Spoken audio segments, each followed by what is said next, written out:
Bom dia a todos, sejam bem-vindos ao Joana de Ângeles Encarnados e Desencarnados. Estamos aqui para mais uma manhã de domingo, Um domingo frio lá fora, mas quente aqui dentro pela doutrina de Jesus, pela doutrina espírita, Pela mensagem de Jesus e a doutrina espírita. Então vamos fechando os nossos olhos, agradecendo a Deus por tudo aquilo que recebemos nesta semana que passou,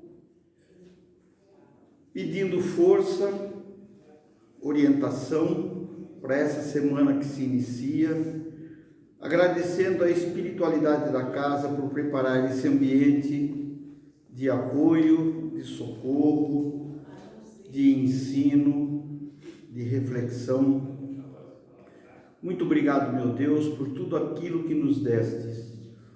Obrigado, Senhor, por nós sermos amparados pelos nossos mentores espirituais e que cada vez mais eles recebam mais luz e que tenham cada vez mais paciência com as nossas teimosias. Que a nossa companheira de hoje, a Cris, seja ainda mais iluminada pela mensagem do Evangelho de hoje, pelo ensino de hoje. Graças a Deus, graças a Jesus.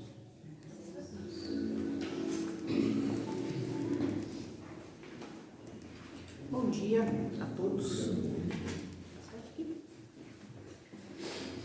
Bom, hoje a gente está continuando então o estudo das dores da alma, do livro do Hamed. E o tema de hoje acho que é um dos mais complexos e difíceis para a nossa autorreflexão. É um tema complicado. Eu acho que é um dos temas que a gente mais foge normalmente, A gente nega na gente mesmo, gerando uma certa cegueira no nosso dia a dia. Então, assim, o tema de hoje é sobre rigidez, ou como o nosso amigo Radamés acabou de falar, sobre a teimosia. Então, assim, a rigidez, ela é um dos maiores obstáculos que o espírito tem. E ele precisa transpor esse grande obstáculo. É como se fosse uma cela que a gente mesmo arquitetou, construiu e se prendeu lá dentro. E a gente fica preso nas várias formas de rigidez. Então, a rigidez, ela faz com que a gente procrastine a nossa mudança, que a gente deixe para depois. Ela é como uma bola de ferro no nosso tornozelo, ou seja, que dificulta o nosso processo de evolução, de crescimento, transformação e caminhada. Então, a rigidez, ela acumula dentro da gente dores e sofrimentos, e gera adoecimentos físicos, e adoecimentos psíquico-emocionais. Então, a rigidez, ela é uma das coisas mais complicadas realmente para o ser humano. E a rigidez, como o Hamed ainda fala, que o processo de um espírito extremamente rígido faz com que ele se sinta depois, desencarnado, ele acesse com mais facilidade um arrependimento, alimentando o sentimento da culpa, e a culpa faz com que o espírito então decida construir as expiações que ele vai viver numa próxima encarnação. Ele fala, então tudo começa com a rigidez de pensamento e tudo mais. Então, a rigidez, ela destrói também lentamente todas as formas de relacionamento. Então, a rigidez, ela afeta as relações afetivas, as relações com os filhos, com amigos, com familiares, profissionais, ou seja, um movimento interno, Então, eu sendo rígida, eu vou perturbar todas as relações e a vida de todas as pessoas que estão ao meu redor. Então, assim, isso seria o início da rigidez. E aí, então, Hamed, ele escreveu 3 capítulos sobre rigidez no livro As Dores da Alma. Então, basicamente, no primeiro capítulo, o Hamed, ele nos convida para que a gente pense sobre a teimosia, como uma tentativa de controlar e dominar o outro através da convicção de que eu estou certo. No segundo capítulo, ele destaca sobre a resistência que o espírito tem de aceitar a normalidade e a naturalidade do erro, E como a gente nega essa questão de o erro ser uma coisa natural e normal para o espírito, né, a gente fortalece a rigidez. E no terceiro capítulo ele aponta um antídoto para a rigidez. Então a gente pode compreender, né, pelo primeiro capítulo, que a origem da rigidez ela está na manifestação da velha dupla, orgulho e egoísmo. Aliás, assim como a gente vê no Evangelho, todos os males que existem neste mundo, né, tudo vem do orgulho e do egoísmo.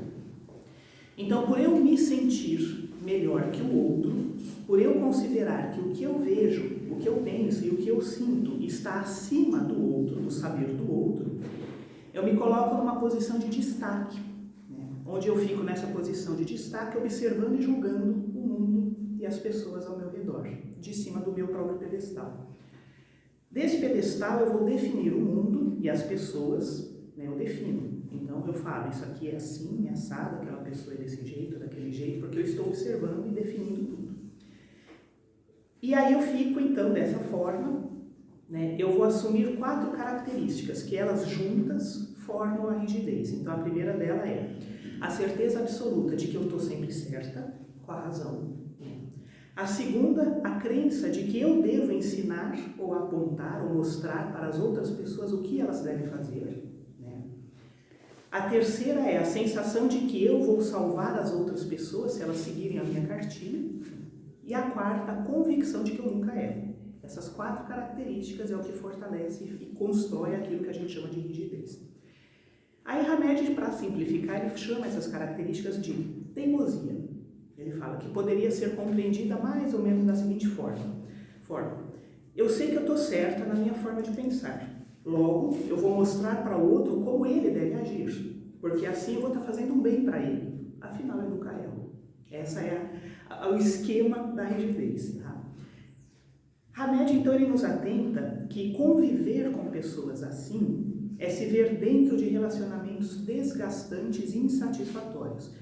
Porque Hamed, ele psicografou, Francisco do Espírito Santo Neto psicografou esse livro, se eu não me engano, em 96, não tinha ainda o termo de relacionamento tóxico, né, como hoje é falado, mas a rigidez é o que forma um relacionamento tóxico também, né? E aí Hamed, ele nos convida a perceber, então, que a teimosia é um grande desrespeito à vida humana, ele fala. Então, assim, a rigidez, o indivíduo rígido, ele desrespeita a existência de outros seres humanos e da natureza e da vida e tudo mais. Por quê? Né? Porque ele diz que a natureza, ela é plural, diversa, né? E cada ser humano é único. Ele diz, não existe uma cartilha, não existe um certo e errado, não existe um bom ou ruim. Existe uma pluralidade desses conceitos, mas o indivíduo rígido não enxerga isso. E aí ele categoriza tudo, bom e ruim, bonito e feio, certo e errado. Né? Então o indivíduo rígido, teimoso, ele vive dentro de uma bolha, tentando forçar as outras pessoas a entrar dentro da própria bolha dela. Né? E continuam e ligam, né, com essa sensação de que a pessoa rígida, ela tem uma relação que nunca é de igual para igual. Pelo contrário, a pessoa rígida, ela está numa posição superior, acima dos outros, gerando uma sensação de solidão.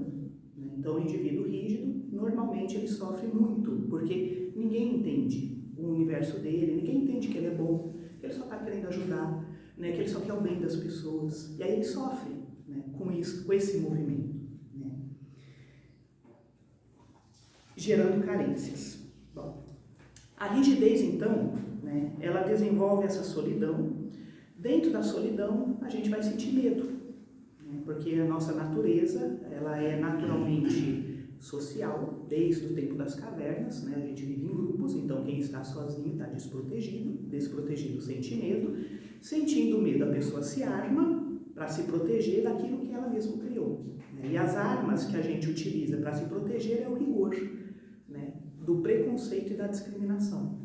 Então, com isso, Hamed, ele nos alerta que o mundo vai ser sentido e percebido tão violento pela pessoa, né, quanto a própria violência que ela se coloca, né, ao ouvir, ver, sentir, definir as outras pessoas. E aí tem uma frase que ele diz o seguinte: o excesso de rigidez e severidade faz com que criemos um padrão mental que influenciará os outros para que eles nos tratem da mesma forma que os tratamos. Aí, o que isso significa? Que as pessoas ao nosso redor vão começar a ser rígidas também. E aí que começa a ter um processo de eu vou me tratar semelhante ao jeito que eu trato essas pessoas. Também vão ser duras, frias, insensíveis, secas, controladoras, dominadoras, porque elas também vão estar se defendendo da minha forma de agir. Entende? E aí Hamed ele chama atenção para as atitudes exageradas que o indivíduo normalmente apresenta, que está relacionado a uma mensagem contrária ao que realmente ele é. Então, por exemplo, ele fala, pessoas que têm um excesso de pudor. Ele diz que são pessoas que tentam compensar os desejos sexuais normais reprimidos. Pessoas que têm um excesso de afabilidade. São pessoas que estão tentando compensar a agressividade mal elaborada. Pessoas que têm um excesso de alimentação. São aqueles que estão tentando compensar a insegurança ou a necessidade de proteção. Pessoas com excesso de religião. São aqueles que tentam compensar as dúvidas desmoralizadoras existentes na própria inconsciência. E os excessos de dominação, que são os indivíduos que tentam compensar a própria fragilidade e o desamparo interior. E aí ele diz, atrás de todo excesso ou rigidez se encontra a não aceitação da naturalidade da vida fora e dentro de nós mesmos. Então esse é o primeiro capítulo que Hamed nos chama a atenção sobre a rigidez. Aí ele vai para o segundo, que ele tenta fazer com que a gente comece a pensar um jeitinho de amenizar um pouco, tirar a força dessa rigidez como um hábito instalado dentro da gente. Aí ele fala, como que a gente começa a mexer nessa estrutura que a gente criou dentro da gente? O que tem que acontecer para a gente deixar de ser tão rígido? Aí ele fala, só tem um caminho. Aceitar o erro. O erro. Ele diz, os erros são quase que inevitáveis para quem quer avançar e crescer. São acidentes de percurso, contingências do processo evolutivo que todos estamos destinados a vivenciar. Olha quanta coisa tem nessa frase. Então, os erros são praticamente inevitáveis. Você quer avançar, você quer crescer, você vai ter que errar. Praticamente é inevitável, uma coisa está associada à outra, está atrelada e assim vai ser. Ele diz, o que é o erro? É um acidente de percurso. Por quê? Porque você está indo de um jeito, achando que você está fazendo o melhor, aí de repente vem a vida e fala, olha, não é o melhor, tem outro jeito. E aí a gente fala que isso é o erro. Ele diz, são contingências de um processo evolutivo que todos nós estamos destinados a vivenciar. Ou seja, não existe ser humano que não erre. Sem o erro, eu não vou sair do pedestal que eu me coloquei. Sem o erro, eu não vou abalar o meu orgulho. É o erro que abala, mostrando que eu sou falha, que eu sou pequena, que eu sou imatura, que eu estou crescendo, que eu ainda tenho muito a desenvolver em muitos aspectos. Então, quando a vida ela traz uma situação e eu enxergo que eu errei, essa dor que a gente sente quando a gente fala, caramba, eu errei, é o orgulho que está sendo, ou seja, é como se viesse uma machadinha aí, um negocinho da humildade batendo, para tentar trincar essa casca de orgulho que eu escondo dentro, Então, assim, se eu olhar para o erro, essa dor que a gente sente, é um jeito que a gente tem de trabalhar nosso próprio orgulho, nosso próprio egoísmo. Então, Hamed, ele sugere que a gente olhe com muita atenção para os erros. Ele fala, porque se você conseguir olhar para os seus erros, você vai começar a refletir sobre a sua rigidez, você começa a mudar. E aí ele fala, para isso é um processo. Primeiro você tem que começar a reconhecer aonde está o erro e aonde está a rigidez. Então, no início desse processo, eu preciso ter a percepção mental de que eu errei ou de que eu estou sendo rígida. Mas para isso eu tenho que conversar comigo mesma sobre esses assuntos, E não sucumbir ao hábito de querer justificar ou identificar culpados ou causadores pela situação. Então eu não posso falar para mim mesma, por exemplo, não, eu errei, mas eu errei porque a fulana fez não sei o que, o cicrano, o trabalho, não sei, porque daí o meu foco vai para as outras pessoas e não para mim, percebe? Então, assim, o meu processo de autoconsciência, só eu posso desenvolver, só eu posso fazer isso. Então, eu posso eu errei na forma de falar, são os pensamentos que seria interessante. Poxa, eu errei na forma de falar, eu poderia ter falado de um outro jeito. Né? Eu errei na forma de pensar um pensamento. Né? Poxa, eu só penso desse jeito, eu só enxergo o mundo dessa forma, desse crivo. Né? Errei na interpretação que eu fiz de um contexto. Né? Porque assim, é muito comum a gente olhar e definir, né? Então assim, aconteceu isso por causa disso, isso, e a gente arquiteta os planos, constrói as histórias dentro da cabeça e acha que essa forma, essa interpretação é a interpretação. Isso é a rigidez. Né? Errei ao achar que esse seria o único caminho, a única forma de verdade. Né? Eu posso ter sido rígida dentro dos hábitos que eu carrego, achando que todo mundo deveria ter o mesmo hábito que eu. Todo mundo deveria existir do mesmo jeito que eu existo, ia ser tão bom. Tudo cópia, tudo uma coisa só. Né? Eu fui rígida na crença interna de bom e ruim, de certo e errado. Né? Ou seja, e acabei discriminando pessoas que naturalmente têm um outro certo, um outro bom. E aí eu desconsidero e desvalido o bom e o certo da outra pessoa. Né? Fui rígida, às vezes, na determinação que impus a mim mesma, né? Desrespeitando meu ritmo, meu tempo, minha maturidade, a minha lucidez. Né? Rígida nas escolhas que eu posso ter feito dentro de um contexto. Eu poderia ter agido de 1 milhão de formas, escolhi agir desse jeito, brigando, criticando, apontando, reclamando, né? E fica naquele jeito. Né? Enfim, pode ter sido rígida sempre na mesma forma de reagir. Tem muita gente que fala, né, eu uso muito isso, assim, mas eu sou assim mesmo, se acontecer eu faço isso. Aí você fala, vai ser assim sempre. Né? Se a pessoa dá um passo, você dá um tapa. A pessoa dá um passo, e fica. Milênios nessa mesma forma de funcionamento. Né? Ou seja, é uma rigidez. Tem uma pessoa que eu conheço que toda vez que alguém vai chamar a atenção dela, ou, enfim, fazer qualquer posicionamento, ela fica quieta. Ela para de falar. Aí a pessoa fica falando, ela fala. Em silêncio, ela baixa a cabeça e sai lá da pessoa falando sozinha. A vida inteira ela faz isso. Né? A vida inteira ela não resolve as situações. Né? Então, assim, não é um movimento, essa coisa rígida de sempre ser assim, não está dando muito certo. Né? Então, um processo de autoavaliação envolve esses tipos de questionamento. Vocês percebem que não existe o outro. Né? Nessas coisas que eu falei, eu fui rígido, eu errei, eu estou olhando para mim, para os meus comportamentos. Né? Então, Hamed ele fala, olhar para os próprios erros como se fosse um objeto de arte. Analise, observe, sinta, né? Ou seja, aprofunde isso, para você evitar futuros comprometimentos. Né? E aí ele finaliza esse capítulo dizendo, né, que é o segundo capítulo, ele fala assim, Deus permite que o erro integre o nosso caminho. É uma permissão de Deus que o erro faça parte do nosso caminho.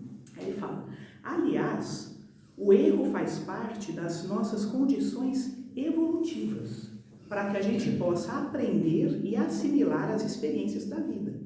Então você quer aprender, você quer assimilar, guardar, trazer para dentro de si as experiências da vida, você vai ter que entrar em contato com o erro. Eles são ocorrências consideradas admissíveis pela legislação do Criador. Deus não condena e nem castiga ninguém, é o oposto. Ele instituiu leis harmoniosas e justas que irão nos conduzir fatalmente à felicidade plena, apesar das nossas faltas e desacertos. Ou seja, faz parte do processo de evolução. Então, quando a gente tem naquela posição de eu não aceito errar, eu não erro, eu não quero errar, eu não vou errar, então você está indo contra todo esse movimento que foi criado por Deus, não vai dar certo, entende? Então, nesse caso, a questão é, se eu vou evoluir, eu vou ter que errar. Se eu quero assimilar a experiência da vida, eu vou ter que errar, porque o erro faz parte disso tudo. Ele é um caminho necessário e imperioso, é imperativo. E dentro da minha pequenez, mesmo que meu orgulho fique gritando dentro de mim, eu não quero, meu egoísmo fala, eu não aceito, não vai dar certo. E o que vai acontecer? Absolutamente nada. Eu vou ficar gritando, brigando, reclamando, né? Ou seja, agindo de uma forma rebelde, resistente, e eu vou continuar errando do mesmo jeito, e a vida vai mostrar isso para mim várias vezes, até eu aprender a aceitar que eu sou pequena. E aí ele então termina esse capítulo com a seguinte questão: por que então usar da rigidez perante os acontecimentos da vida? Por que você usa da rigidez quando acontece alguma coisa na vida? Ele fala, pensa sobre isso. Né? E aí vem o terceiro capítulo, que é verdadeiramente o antídoto para a rigidez, que é uma coisa muito simples, chamada flexibilidade. É a coisa mais simples que tem. Então, assim, não podia ser outra habilidade, né? O oposto da rigidez é a flexibilidade, né? Ou seja, o indivíduo que é rígido e o indivíduo que é flexível. Então, Hamed ele fala que ser flexível é ser acessível. A vida te acessa com facilidade quando você é flexível, te mostrando nuances muito diferentes, né? De coisas e das pessoas, né? Então, para a gente ser flexível, a gente precisa fazer uma coisa, uma única coisa. Hamed fala, só tem uma coisa que a pessoa, para ser flexível, ela precisa desenvolver, que é a transformação dos padrões de pensamentos limitadores. Identifique, aí Hamed fala, identifique quais são os pensamentos que te limitam, né? Que é aquele pensamento de verdade absoluta, que normalmente ele te afunda. Identifica isso e muda esse padrão. Flexibiliza os pensamentos. Flexibiliza a forma de enxergar a vida, a forma de sentir a vida, a forma de olhar para as pessoas, porque o movimento para desfazer a rigidez é só isso, não tem outro caminho. Ou seja, o que é o erro? O erro é um grande tapa na cara para mostrar para mim que existem flexibilidades, existem outras formas de existir, de pensar e sentir, né? E aí eu tenho que me adaptar a isso. Ou seja, o erro ele ajuda a desenvolver a flexibilidade para o indivíduo que está aberto a querer desenvolver a flexibilidade. Dentro, né, das terapias cognitivo-comportamentais, né, existe um exercício que procura trabalhar esse treino de flexibilidade mental, né? Porque o que a gente tem que pensar? A regra é mais ou menos assim: a rigidez se limita, a flexibilidade expande. Então, uma pessoa flexível, ela é expansiva, ela vive a vida de um jeito bem mais leve. A pessoa rígida, ela é dura, ela é limitada e ela sofre muito, né? E aí, então, dentro das TCCs, tem um exercício, né, que eu vou passar para vocês, vocês podem tentar fazer. Às vezes parece fácil, às vezes parece não, mas assim, sempre que você identificar uma emoção muito forte, por exemplo, a raiva, vocês vão perceber que vai vir um pensamento junto, sempre. Vem uma emoção, vem um pensamento, porque a nossa natureza ela é assim, está sempre conectada uma coisa com a outra. E não é um pensamento qualquer, é um pensamento de uma certeza absoluta. Você vai ver que vai vir uma frase assim na cabeça, você sentiu a emoção, vai vir na hora, uma frase na sua cabecinha dizendo exatamente uma certeza absoluta, né? E esse pensamento ele é sempre automático. Então, primeiro, o que é importante? Anotar esse pensamento que veio, porque você precisa trabalhar ele, né? Então, você vai perceber que esse pensamento que veio primeiro, né, ele define a situação que você acabou de viver. E aí você vai precisar olhar para esse pensamento e vai ter que se questionar, tá, e se tiver uma outra alternativa? Né? Então, o primeiro pensamento que veio definiu a situação. Agora eu tenho que criar uma outra definição, uma outra teoria. Vou ter que me forçar um outro pensamento, uma outra teoria, aí mais um pensamento, e mais um, e mais um, e mais um, que é para justamente criar as outras hipóteses. Tá? Então, dando um exemplo, né? Vamos imaginar que eu estou dirigindo na rua, e uma pessoa me fecha. Eu estou lá, andando na sociedade e tudo, quase isso nunca acontece. E aí uma pessoa entra na frente, né? E aí vem aquela raiva. Por quê? Na hora que a pessoa entrou na frente, a primeira coisa que me veio na cabeça é: essa pessoa está achando que eu sou idiota? A primeira coisa que vem. Ou eu penso que eu sou trouxa, né? Ou então está querendo me passar a perna, querendo me deixar para trás. Normalmente é algum pensamento nesse sentido. Se vocês observarem, vocês vão ver que isso acontece muito, gente. Esse pensamento, está querendo me fazer de idiota ou de trouxa, vai alimentar minha raiva. Então eu já senti a raiva porque ele me fechou. Aí eu pensei, está pensando, acho que eu sou idiota. Aí a raiva vai vir mais forte. Entende? O que eu tenho que fazer? Logo, se eu permitir o fluxo, mentalmente eu vou começar a xingar o cara, né? Isso vai me dar mais raiva. Se eu continuar me permitindo levar por essa situação, eu nem vou perceber que eu acelerei o carro, que eu posso estar gesticulando, que eu posso estar xingando, que eu posso estar buzinando, que eu posso estar querendo cortar o cara para fechar o cara de volta. Ou seja, o comportamento que tudo começou com uma emoção, foi crescendo, crescendo, crescendo, crescendo, e chegou às vezes numa briga de trânsito, num acidente, entende? Isso é a rigidez. Esses pensamentos que chegam direto é a rigidez. Tá? Então, o que precisaria colocando o exercício em prática? Então, primeiro pensamento, né? Esse digníssimo achou que eu sou uma pessoa tonta. O segundo pensamento, né? Eu falo, tá, ele achou que eu sou uma pessoa boba, idiota, trouxa, sei lá. Segundo, esse é um cara que não sabe dirigir. Terceiro, esse cara deve estar bêbado. Quarto, esse cara deve estar, sei lá, com uma dor de barriga violenta, corre. Quinto, esse cara precisa chegar em algum lugar. Sexto, caramba, pode ter acontecido algo com algum familiar dele, o cara está desesperado. Sétimo, de repente, sei lá, alguém morreu e ele está em pânico, por isso que está dirigindo desse jeito. Na hora que eu começo a criar outras possibilidades para justificar o comportamento de alguém que eu nem sei quem é, literalmente não sei mesmo, porque a gente nunca sabe nem a cara da pessoa, né? Tá muito caro, mas o sentimento de raiva ele começa a diminuir. Isso é a flexibilidade mental, entende? Ou seja, isso é começar a questionar, olha, pode existir, porque todos esses exemplos, né, pode acontecer. Pode ser que de repente ele recebeu uma ligação dizendo, ó, sei lá, seu filho sofreu um acidente e ele foi levado para o hospital. E ele saiu desembestado, eu sairia desembestado.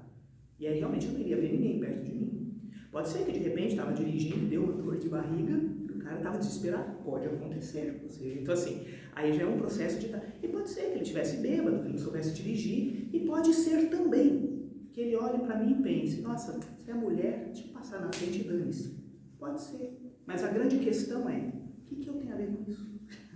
Entende? Ou seja, então quando a gente começa a fazer o treino da flexibilidade, começa a encontrar outras hipóteses, outras variáveis para os contextos ao nosso redor, a emoção diminui. A gente treina a flexibilidade e a gente aprende a regular a emoção. Entende? Ou seja, é uma coisa tão simples. Agora imagine se a gente conseguisse fazer isso com todas as situações em que a gente é tomado por uma emoção muito forte. Entende? Quantos problemas a gente evitaria? Então, assim, a flexibilidade, ela ajuda a educar os pensamentos disfuncionais que a gente tem. E isso começa a realmente trabalhar esse aspecto da rigidez. E aí, então, Hamed, ele fala, né? Na verdade, eu me lembrei aqui, o Plínio Oliveira tem uma música que ele canta, né? Ele fala assim, quem deseja paz, investe no amor, desarmando o mundo em seu mundo interior. E acho que esse é o maior, assim, de músicas, né, do Plínio, ele é sempre muito maravilhoso em toda letra que ele compõe em música, né? Ou seja, mas eu acho que essa frase, para mim, sempre representa muito essa questão de como é a flexibilidade dentro da gente. Quanto mais flexível eu for nos conceitos, nas teorias, nas definições de mundo, mais paz eu vou sentir dentro de mim. Porque a gente desarma.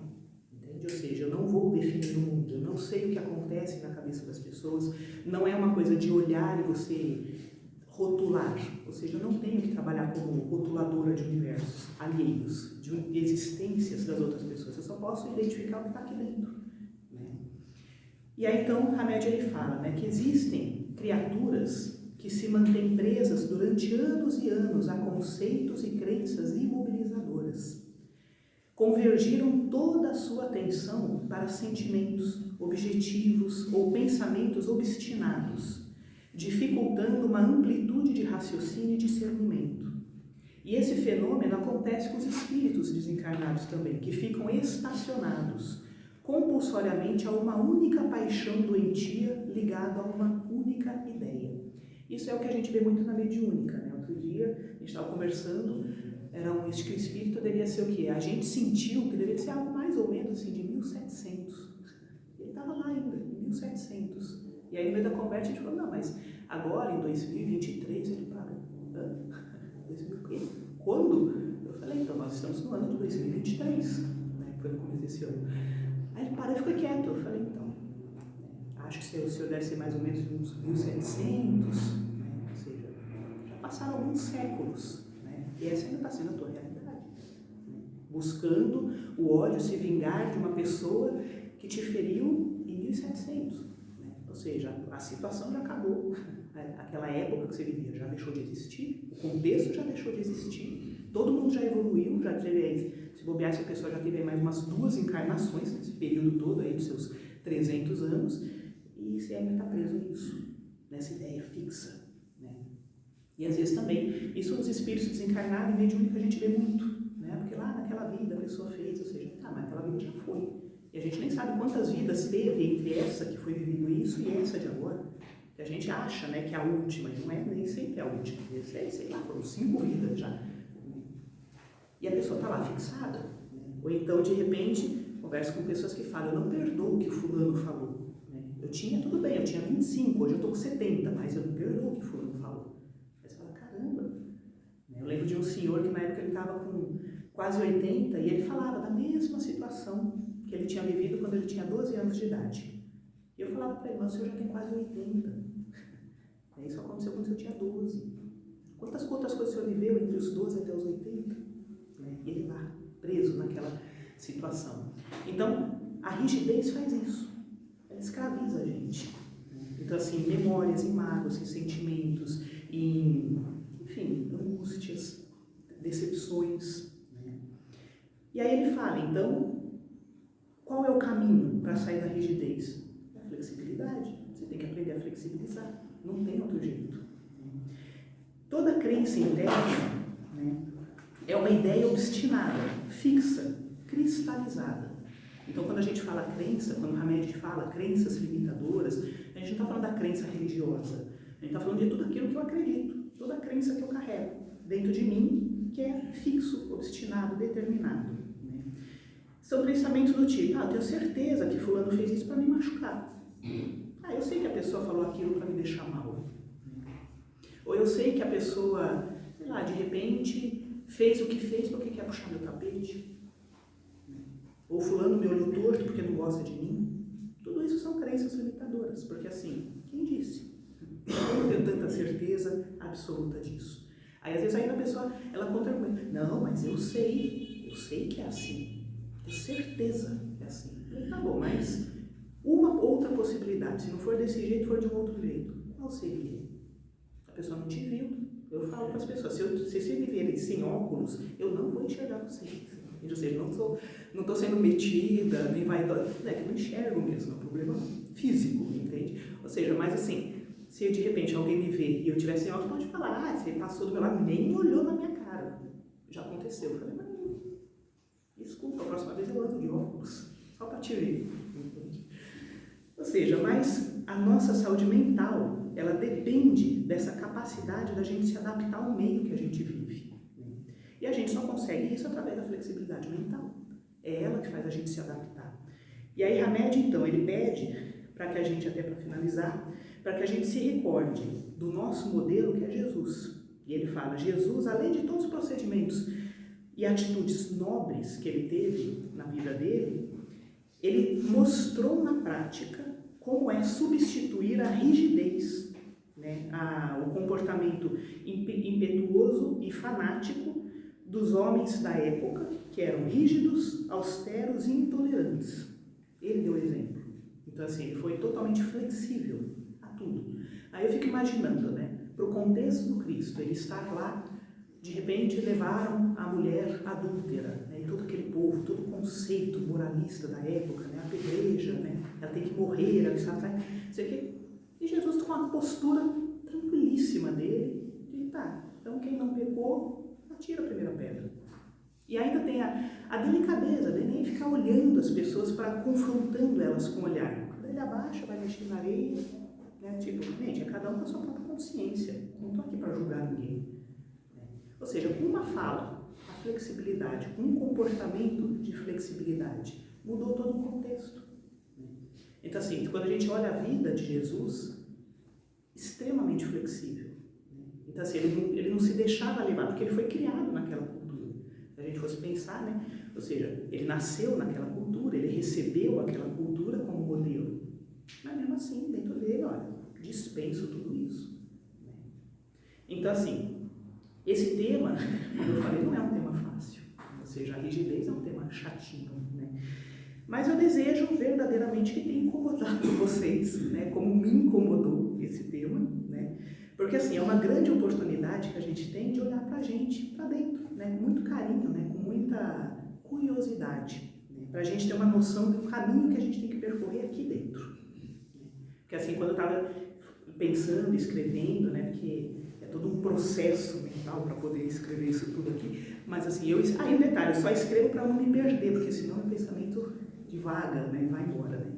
Mas assim, estava escrevendo isso, mas veio tanto flash na minha cabeça de situações, eu falava, nossa, olha aquela, nossa, olha aquela, nossa, tem aquela outra também. Eu falo, gente, mas tem muita coisa aqui dentro que eu preciso ainda ir afunilando, né? Ou seja, então realmente a rigidez é um processo há muitos séculos, né? Mas a gente tem que começar uma hora, né?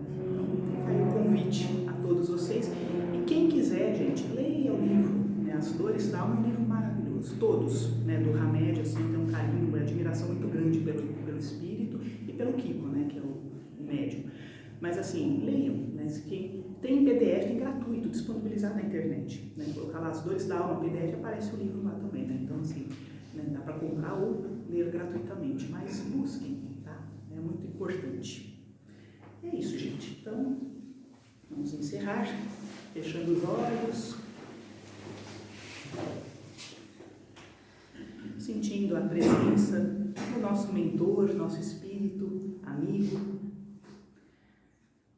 sentindo a presença de todos os outros espíritos que trabalham nessa casa. A gente vai percebendo que fazemos parte de um grande grupo, uma grande família, e a gente agradece a Deus por essa bênção de pertencer a um grupo que se esforça em querer melhorar. A gente agradece a Deus a oportunidade da vida, a capacidade de raciocínio, de pensamento, a oportunidade de encontrar espíritos que nos ensinam. Agradecemos ao Hamed por toda a bondade que ele passa através do seu conhecimento, das suas vivências. E nos colocamos à disposição do bem, à disposição ao serviço do Cristo, nessa semana que se inicia, que a gente possa manter o otimismo, a esperança, a alegria sempre acesa nos nossos corações e que o Evangelho de Jesus seja sempre o nosso guia, nossa estrela, nosso caminho. Que assim seja. Graças a Deus.